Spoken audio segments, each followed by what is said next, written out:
यहीं के थे, हिंदुस्तान के ही थे। हिंदुस्तान के थे, अच्छा अच्छा, हाँ जी। वहाँ आने के बाद उन्होंने ये कहा कि सरकार गरीब नवाज आपसे जो कोई कुछ मांगता है आप उसको वो अता कर देते हो। अगर कोई बे औलाद आता है तो तुम उसको औलाद दे देते हो, बेरोजगार आता है तो रोजगार दे देते हो, जो भी कुछ मांगता है उसको दे देते हो। और मैं तो कीनर हूँ, अगर तुम मुझे औलाद दो तो फिर मैं तुम्हें मानूं। सरकार ने उनकी दुआ कबूल करी। अब उनके पेट में जो है बालक हो गया। जब 1 महीना 2 महीना, जब 9 महीने हो गए तो जिस तरीके से लेडीज का हो जाता है उस तरीके से हो गया। अब वो परेशान हुए कि ये क्या हो गया। तो गरीब नवाज ने बशारत दी कि मुझे तो अल्लाह ने सब कुछ अता कर रखा है, मैं तो कुछ भी दे सकता हूँ। तूने औलाद मांगी, मैंने तुझे औलाद दे दी, तूने इसका रास्ता क्यों नहीं मांगा।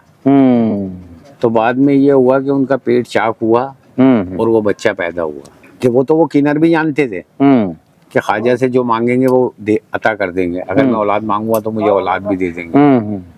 वो रास्ता भी मांग सकते थे लेकिन नहीं मांगा उन्होंने। नहीं मांगा उन्होंने, क्योंकि वो खुद पहुंचे हुए थे। तो उनको गरीब नवाज की शान ये बतानी थी कि आज कोई मुल्ला ये नहीं कह सके कि ख्वाजा ने औलाद दे दी। अल्लाह देता है, अल्लाह औरत को औलाद देता है, लेकिन ख्वाजा ने इंजड़े को औलाद दे दी। सही। ये भी करामत है ना। तो गरीब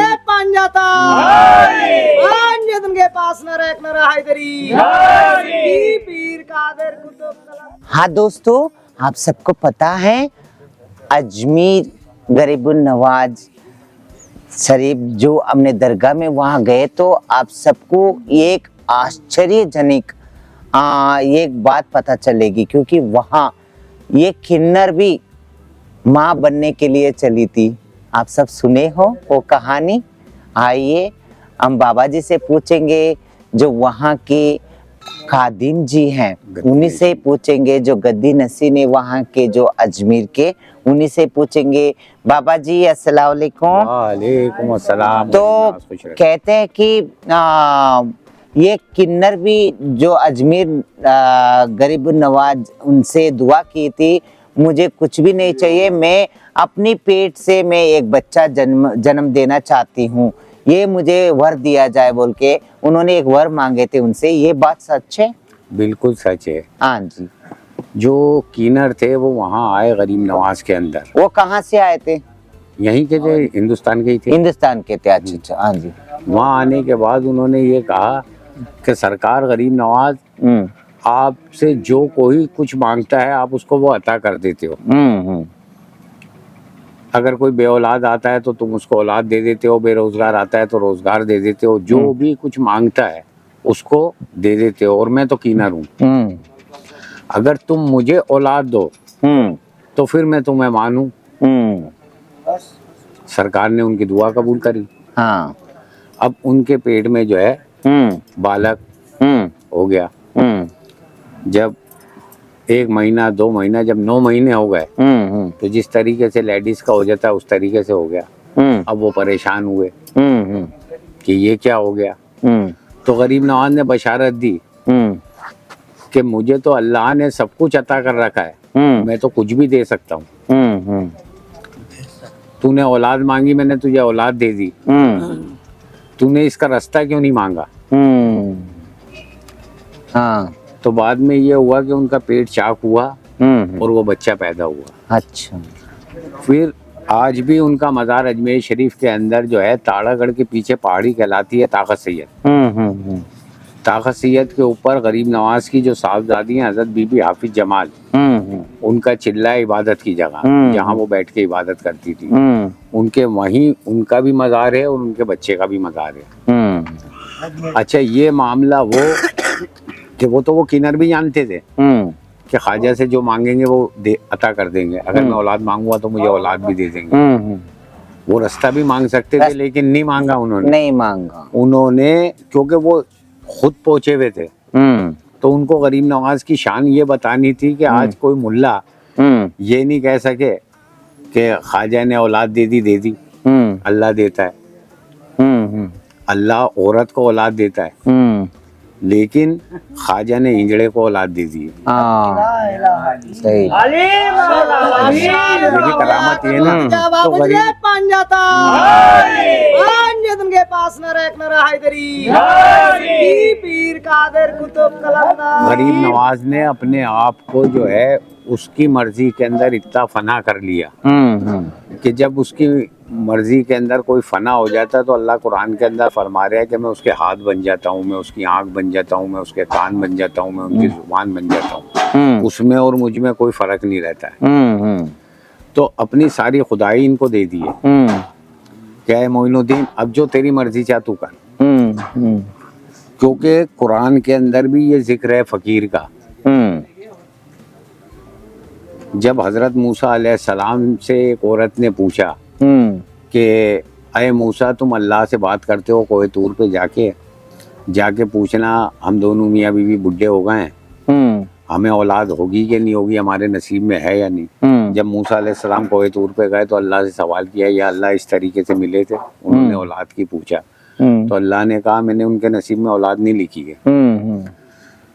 उन्होंने नीचे आके बता दिया कि भाई तुम्हारे नसीब में अल्लाह ने औलाद नहीं लिखी है।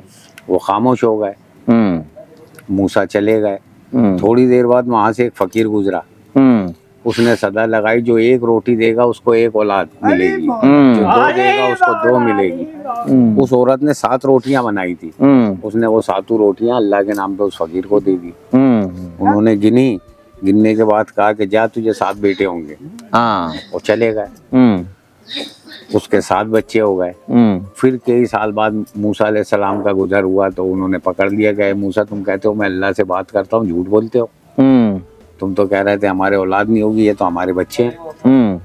अब मूसा भी जलाल में आ गए, जाके अल्लाह से शिकायत करते। उससे पहले ही अल्लाह ने कहा है मूसा बात बाद में करना, पहले ये छुरी और तवाख रखा है, मुझे इंसान के गोश्त की जरूरत है, इंसान का गोश्त ला के दो। मूसा वो उठा के तूर से नीचे उतर आई। अब एक एक आदमी से कह रहा है कि अल्लाह ने गोश्त मंगाया इंसान का, तो सब पागल समझ रहा हूँ। परेशान होके जब वो जंगल पहुंचे तो वहां पे वही फकीर मिला। उसने बुलाया कि मूसा क्या बात है, परेशान हो? तो आपने कहा कि अल्लाह ने इंसान का गोश्त मंगाया है, कोई देने को राजी नहीं है। बस इतनी बात, लाओ इधर, कहाँ का गोश्त मंगाया है? उन्होंने ये तो मुझे मालूम नहीं, मैं पूछ के आता हूँ। कि नहीं, पूछ के आने की जरूरत नहीं है, बैठो। अपने जिस्म का हर हिस्से का गोश्त काट के उसमें रख दिया और कहा कि जाओ ये अल्लाह को ले आके दे दो, और उससे बोलना कि तेरा एक बंदा है जंगल में, और जरूरत हो तो मेरे पास ही आ जाना। जब मूसा वहां पहुंचे और जाके कहा कि या अल्लाह सब जगह घूमा, बस एक फकीर मिला था, उसने ये गोश्त दिया है। तो अल्लाह ने कहा कि अरे मूसा तुम भी तो इंसान थे, वो फकीर ने तो मुझे देखा भी नहीं है, तुम तो मुझसे हम कलाम होते हो, मैंने तुम्हें लक़ब कलीमुल्लाह का दिया, तुम भी तो गोश्त दे सकते थे। अब मूसा परेशान, उन्होंने कहा मैंने उसके नसीब में औलाद नहीं लिखी थी, लेकिन मैं उसकी बात नहीं टाल सकता हूँ जो बिना देखे मुझे गोश्त दे दिया। वो मुझसे इतनी मोहब्बत करता है कि मैं अपना लिखा हुआ तो मिटा सकता हूँ, लेकिन उसका कहा नहीं मिटा सकता। तो गरीब नवाज की भी वही शान है कि जब ये कह देते हैं हो जा तो हो जाता है, वो अपनी बात काट देता है, इनकी बात नहीं काट सकता। मतलब ये बात है कि सिर्फ मांगना ही जानते हो मगर कुछ देना भी सीखो। मालिक भी तो ये जानता है कि कुछ देना भी सीखो। मतलब ये नहीं कि मालिक ये नहीं जानता है, चाहे वो भगवान है चाहे अल्लाह है, मतलब कोई भी हो, मतलब है तो एक मालिक है सबके, है ना। वो भगवान के रूप में भी है, अल्लाह के रूप में, सबके रूप में। मगर वो ये चाहते कि मानव तू भी अपनी तरफ से मेरे लिए एक भक्ति दो। कहते ना जो भक्ति उसी में शक्ति है ना, भक्ति में शक्ति है। ये जो बेचारे घुसेड़ी कर रहा है उसके लिए तो कर रहे हैं, वही भक्ति का रूप अनेक है ना।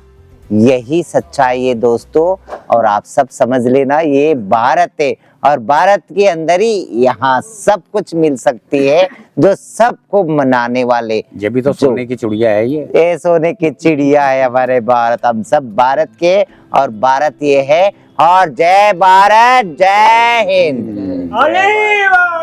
नमस्कार दोस्तों, मैं आप सबकी काजल मंगल मुखी।